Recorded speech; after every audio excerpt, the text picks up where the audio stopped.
It's finally time to talk about the topic that everybody and their mother was going over endlessly in the comment section of my videos, in social media chat rooms, probably in bars in real life. This was the hottest topic in Montreal for a few days, I feel, and I wanted the dust to settle before we really made a video about it, just so I could gather as much quotes and information as we needed to really dive into what this means, whether or not this was the right choice, and whether or not you would have done something differently. We're talking about the Montreal Canadiens and their 5th overall pick, David Reinbacher, once again, but this time we're not focusing on any of the things we had talked about before. We've made videos about the pick itself, my thoughts on taking Reinbacher, what Kent Hughes had to say about the hate that Reinbacher received, what Kent Hughes said about Reinbacher himself. We talked more so about all these things, but we had not made this video just yet. We haven't fully talked about the Montreal Canadiens passing up on Matvei Michkov, who went 2 picks later to the Philadelphia Flyers. Now, this is such a contentious topic, because when it comes to Matvei Michkov and everything he was supposed to be, this guy was hyped up for as long as Connor Bedard was hyped up as the 1B to Bedard's 1A, the Ovechkin to Bedard's Crosby. We made videos at the start of the decade, 3 years ago, talking about how then 15, 16-year-old Connor Bedard was this generational superstar and how Matvei Michkov was right in his coattails.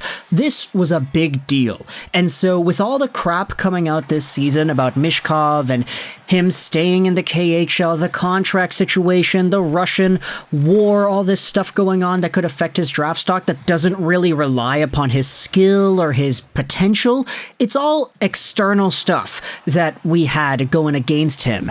He ended up slipping to the 7th overall spot. You had 6 teams above that passed on the opportunity to take Michkov. Of course, Chicago with Bedard didn't take him. Anaheim with Carlsson didn't take him. The Blue Jackets and Fantilli didn't take him. And then afterwards, you had Will Smith to the Sharks, Canadiens with Reinbacher, and Simashev with the Coyotes. Each of these teams passed up on the opportunity for Michkov. And when it comes to the immediate social media reaction, you had a bunch of people in my chat, in my comment section, all over Twitter, even on the Twitter Spaces, which I'm not too sure if all y'all know what that is. Twitter Spaces is a feature on Twitter where you can join like a chat room, but it's not a chat room, it's like a video call room. You can listen in on what other people are talking about. And there was a really popular clip on these Twitter Spaces of a whole bunch of Canadiens fans freaking the F out that the Habs passed up on Michkov. There was swearing, there was yelling, and all the people were laughing about it because it's funny to see Canadiens fans getting mad. This is the immediate reaction that we saw. And I wanted to go over some tweets just kind of highlighting that same idea here. Inside Leafs said this had 400,000 views and 2,000 likes. The Montreal Canadiens had a chance to draft Shane Wright and Matvei Michkov. Instead, they drafted Slafkovsky and Reinbacher. This will never not be funny to me. LOL. He then had this tweet from Jordan Decker. Reinbacher could literally become Cider 2.0, and if Michkov reaches his ceiling, it will still be a failure. The Habs needed an offensive superstar. They've needed it for literal decades, longer than I've been alive. Anyway, I hope Reinbacher proves us wrong. If Matvei Michkov becomes what it is Michkov could do, he probably has a chance of getting 40 goals a season in his sleep, 50 in a really good year, and maybe even 60 as a career high. Michkov is that good of a prospect, and I'm not going to back down from that because we haven't seen anybody who has been this good at goal scoring as a prospect since Ovechkin, pretty much. And needless to say, David Reinbacher does not have that same type of offensive ceiling. He's a defenseman. He's supposed to be a shutdown, two-way mobile guy that, in the words of Kent Hughes, may not actually be a number 1 defenseman, but maybe more so of a number 2. Here are some tweets, though, going over what Kent Hughes said as to why they drafted Reinbacher instead of Michkov. The organization drafted the player who they think will help the team the most in the future. Hughes also said that forwards like Caulfield, Suzuki, and Dach have more potential and more to give. And while I don't disagree that second part is the case, I definitely do think that Dach, Suzuki, and Caulfield can be better. They are not in their primes yet.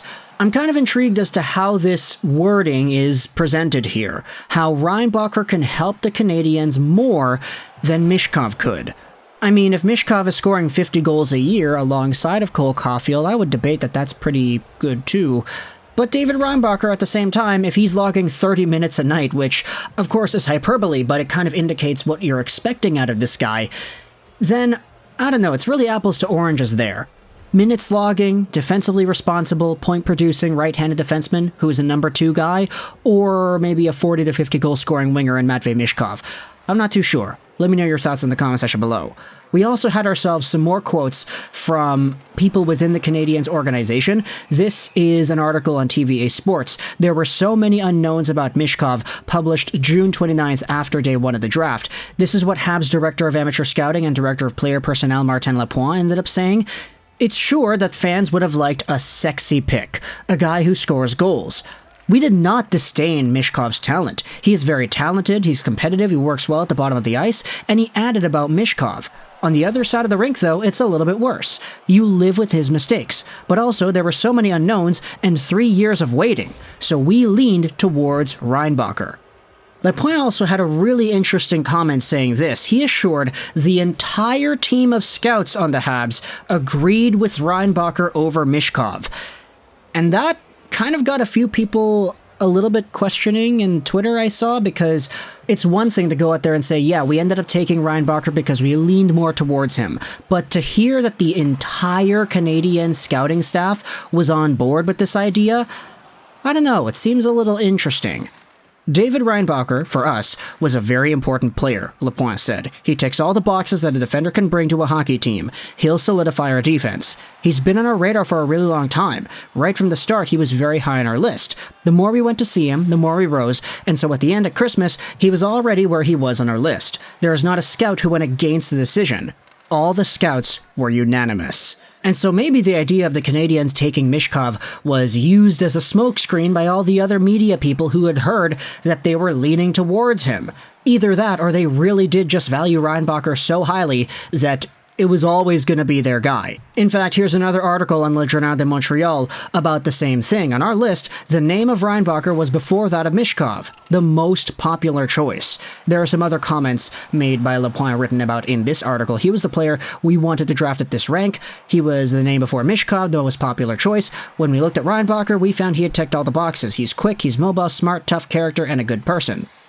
You also had yourselves the comment saying this, it's not a mystery. We all know that there are players who remain difficult to acquire, noted Bobrov, the co-director of amateur scouting. We watched the series for 2 months. You realize even more of what it takes to win. We feel that David Reinbacher falls into this category of players.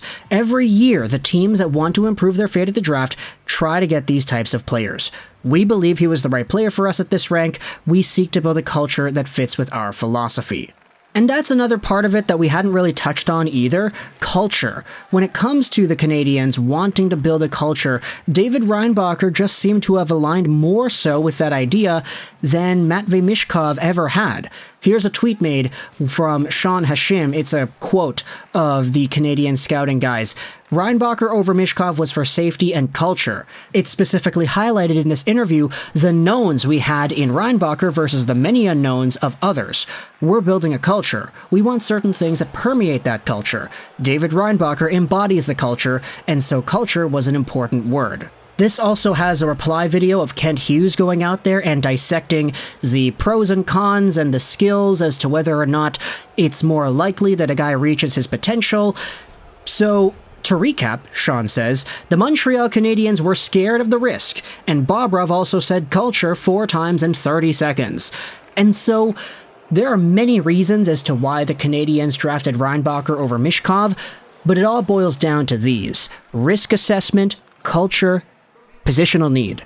I'm going to say that positional need because we had already seen the comments made by Kent Hughes saying that if Reinbacher was a left-handed guy, they might not have been as high on him as if he had been a righty, which he is. So, yeah, I feel like we kind of dived into everything there.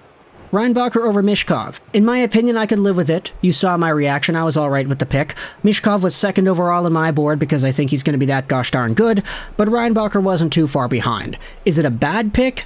I don't know, we'll see. Time will tell. Was it a mistake to not take Michkov? Same thing, we'll see in the future. But for now, let me know your thoughts in the comment section below. What are your opinions about the Canadiens drafting Reinbacher over Michkov?